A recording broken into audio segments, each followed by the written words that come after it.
हर हर महादेव। नमस्कार। मेरी YouTube channel श्रद्धा में आप सभी लोगों का हार्दिक स्वागत है। उम्मीद करती हूँ कि आप सभी सुखी और स्वस्थ होंगे, भगवान भोलेनाथ की भक्ति में मस्त होंगे। पिछले वीडियो में हम लोगों ने शिव महापुराण संहिता 1 का 25वां अध्याय भी समाप्त कर लिया था। आज के इस वीडियो के माध्यम से हम लोग शिव महापुराण संहिता 2 के प्रथम खंड के बारे में जानेंगे, जिसमें ऋषि गणों की वार्ता के बारे में बताया गया है, जो विश्व की उत्पत्ति, स्थिति और लय आदि के एकमात्र कारण है। गिरिराज कुमारी उमा के पति हैं, जिनकी कीर्ति का कोई अंत नहीं है, जो माया के आश्रय होकर भी उससे दूर है तथा जिनका स्वरूप दुर्लभ है। मैं उन भगवान शंकर की वंदना करती हूँ, जिनकी माया विश्व की सृष्टि करती है। जैसे लोहा चुंबक से आकर्षित होकर उसके पास ही लटका रहता है, उसी प्रकार ये सारे जगत जिसके आसपास ही भ्रमण करते हैं, जिन्होंने इन प्रपंचों के रचने की विधि बताई है, जो सभी के भीतर अंतर्यामी रूप से विराजमान है। मैं उन भगवान शिव को नमन करती हूँ। ऋषि बोले, हे सूत जी, अब आप हमसे भगवान शिव व पार्वती के परम उत्तम व दिव्य स्वरूप का वर्णन कीजिए।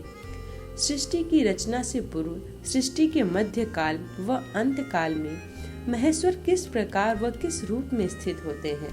सभी लोगों का कल्याण करने वाले भगवान शिव कैसे प्रसन्न होते हैं तथा प्रसन्न होने पर अपने भक्तों को कौन कौन सा उत्तम फल देते हैं? हमने सुना है कि भगवान शिव महान दयालु हैं, अपने भक्तों को कष्ट में नहीं देख सकते। ब्रह्मा, विष्णु और महेश तीनों देवता शिव जी के अंग से ही उत्पन्न हुए हैं।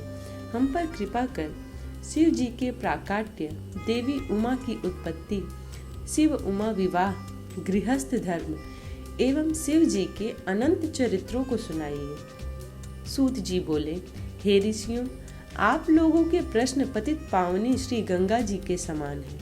ये सुनने वालों, कहने वालों और पूछने वालों, इन तीनों को पवित्र करने वाले हैं।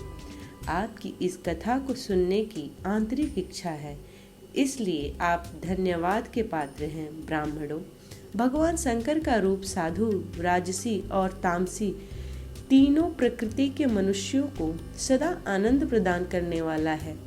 वे मनुष्य जिनके मन में कोई तृष्णा नहीं है, ऐसे ऐसे महात्मा पुरुष भगवान शिव के गुणों का ज्ञान करते हैं, क्योंकि शिव की भक्ति मन और कानों को प्रिय लगने वाली और संपूर्ण मनोरथों को देने वाली है। हे ऋषियों, मैं आपके प्रश्नों के अनुसार ही शिव के चरित्र का वर्णन करता हूँ। आप उसे आदर पूर्वक श्रवण करें। आपके प्रश्नों के अनुसार ही नारद जी ने अपने पिता ब्रह्मा जी से यही प्रश्न किया था। तब ब्रह्मा जी ने प्रसन्न होकर शिव चरित्र सुनाया था। उसी संवाद को मैं तुम्हें सुनाता हूँ, क्योंकि उस संवाद में भवसागर से मुक्त कराने वाला गौरीश के अनेकों आश्चर्यमयी लीलाएं वर्णित हैं। इस प्रकार शिव महापुराण संहिता 2 का प्रथम अध्याय समाप्त होता है। शिव महापुराण संहिता 2 के दूसरे अध्याय में नारद जी के काम वासना के बारे में बताया गया है। सूत जी बोले, हे ऋषियों, एक समय की बात है, ब्रह्मा पुत्र नारद जी हिमालय पर्वत की एक गुफा में बहुत दिनों से तपस्या कर रहे थे। उन्होंने दृढ़ता पूर्वक समाधि लगाई थी और तप करने लगे थे। उनके उग्र तप का समाचार पाकर देवराज इंद्र कांप उठे। उन्होंने सोचा कि नारद मुनि मेरे स्वर्गलोक के राज्य को छीनना चाहते हैं। यह ख्याल आते ही इंद्र ने उनकी तपस्या में विघ्न डालने की कोशिश की। उन्होंने कामदेव को बुलाया और कहने लगे, हे कामदेव, तुम मेरे परम मित्र एवं हितैषी हो। नारद हिमाचल पर्वत की गुफा में बैठकर तपस्या कर रहा है। कहीं ऐसा न हो कि वह वरदान में ब्रह्मा जी से मेरा स्वर्ग का राज्य ही मांग बैठे। अतः तुम वहां जाकर उसका तप भंग कर दो। यह आज्ञा पाकर कामदेव वसंत के साथ ले बड़े गर्व से उस स्थान पर गए और अपनी सारी कलाएं रच डाली। कामदेव और वसंत के बहुत प्रयत्न करने पर भी नारद मुनि के मन में कोई विकार उत्पन्न नहीं हुआ। महादेव जी के अनुग्रह से उन दोनों का गर्व चूर्ण हो गया। ऐसा इसलिए हुआ क्योंकि महादेव जी की कृपा से नारद मुनि पर कामदेव का कोई प्रभाव नहीं पड़ा था। पहले उस आश्रम में भगवान शिव ने भी तपस्या की थी। उसी स्थान पर उन्होंने ऋषि मुनियों की तपस्या का नाश करने वाले कामदेव को भस्म कर डाला था। कामदेव को भस्म देखकर उनकी पत्नी रति ने बिलखते हुए भगवान शंकर से उन्हें जीवित करने की प्रार्थना की तथा सभी देवता भी शिव जी से प्रार्थना करने लगे तो भगवान महादेव जी ने कहा था कि कुछ समय पश्चात कामदेव स्वयं जीवित हो जाएंगे, किंतु इस स्थान पर और इसके आसपास जहाँ तक भस्म दिखाई देती है वहाँ तक कि पृथ्वी पर कामदेव की माया और काम बाण का कोई प्रभाव नहीं पड़ेगा। इस प्रकार उस स्थान से कामदेव लज्जित होकर वापस लौट आया। देवराज इंद्र ने जब यह सुना कि नारद जी पर कामदेव का कोई प्रभाव नहीं पड़ा तो उन्होंने नारद जी की खूब प्रशंसा की। भगवान शिव की माया के कारण वे भूल गए थे कि शिव जी के शाप के कारण उस स्थान पर कामदेव की माया नहीं चल सकती। नारद जी भगवान शिव की कृपा से बहुत समय तक तपस्या करते रहे। अपने तप को पूर्ण हुआ समझकर नारद जी उठे तो उन्हें कामदेव पर विजय प्राप्त करने का ध्यान आया।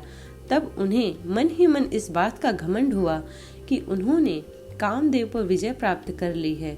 इस प्रकार अभिमान में उनका ज्ञान नष्ट हो गया। वे यह समझ नहीं सके कि कामदेव के पराजित होने में भगवान शंकर की माया थी। तब वे अपनी काम विजय की कथा सुनाने के लिए शीघ्र ही कैलाश पर्वत पर जा पहुँचे और भगवान शिव को नमस्कार करके अपनी तपस्या की सफलता का समाचार तथा कामदेव पर विजय प्राप्ति करने का समाचार सुनाया। यह सब सुनकर महादेव जी ने नारद जी की प्रशंसा करते हुए कहा, हे नारद, आप परम धन्य हैं, परंतु मेरी एक बात याद रखना कि यह समाचार किसी अन्य देवता को मत सुनाना, विशेषकर भगवान विष्णु से तो एकदम ये बात मत कहिएगा। यह वृत्तांत सबसे छिपा कर रखने योग्य है। तुम मेरे प्रिय हो, इसलिए मैं तुम्हें यह आज्ञा देता हूँ कि यह बात किसी के सामने प्रकट मत करना। परंतु वे तो शिव की माया से मोहित हो चुके थे, इसलिए उनकी शिक्षा दीक्षा का ध्यान में न रखते हुए वे ब्रह्मलोक चले गए। वहाँ ब्रह्मा जी को नमस्कार करके बोले, मैंने अपने तपोबल से कामदेव को जीत लिया है। यह सुनकर ब्रह्मा जी ने भगवान शिव के चरणों का चिंतन करके सारा कारण जान लिया तथा अपने पुत्र नारद को यह सब किसी और से कहने के लिए मना कर दिया। नारद के मन में अभिमान के अंकुर उत्पन्न हो गए थे, जिसके फलस्वरूप उनकी बुद्धि नष्ट हो गई थी। वे तो तुरंत विष्णु लोक पहुंचकर भगवान विष्णु को यह सारा किस्सा सुनाना चाहते थे। अतः शीघ्र ही वे ब्रह्मलोक से चल दिए। नारद मुनि को आते देखकर भगवान विष्णु सिंहासन से उठ खड़े हुए। उन्होंने नारद को गले लगा लिया और आदर सहित आसन पर बैठाया। भगवान शिव के चरणों का स्मरण करके भगवान विष्णु ने नारद जी से पूछा, नारद जी, आप कहाँ से आ रहे हैं और इस लोक में आपका शुभागमन किस लिए हुआ है? यह सुनकर नारद जी ने अहंकार सहित अपने तप के पूर्ण होने एवं कामदेव पर विजय प्राप्त करने का समस्त हाल उन्हें कह सुनाया। भगवान विष्णु काम की विजय के असली कारण को समझ चुके थे। वो नारद जी से बोले, हे नारद जी, आपकी कीर्ति एवं निर्मल बुद्धि धन्य है। काम, क्रोध एवं लोभ मोह उन मनुष्यों को पीड़ित करती है जो भक्तिहीन हैं। आप तो ज्ञान वैराग्य से युक्त एवं ब्रह्मचारी हैं, फिर भला यह काम आपका क्या बिगाड़ सकता था? देव ऋषि नारद बोले, हे भगवान, यह सब आपकी कृपा का ही फल है। आपकी कृपा के आगे कामदेव की क्या सामर्थ्य है जो मेरा कुछ बिगाड़ सके? मैं तो सदा ही निर्भय हूँ। इतना कहकर नारद जी विष्णु भगवान को नमस्कार कर वहाँ से चल दिए। इस प्रकार शिव महापुराण रुद्र संहिता का पहला और दूसरा अध्याय समाप्त होता है। उम्मीद करती हूँ कि आज का यह वीडियो आप लोगों को पसंद आया हो। वीडियो पसंद आई हो तो वीडियो को लाइक करें, चैनल को सब्सक्राइब करें। इसी प्रकार के वीडियोस को प्राप्त करने के लिए चैनल को सब्सक्राइब करना ना भूलें। मिलते हैं अगले वीडियो में अगले अध्याय के साथ। तब तक के लिए हर हर महादेव।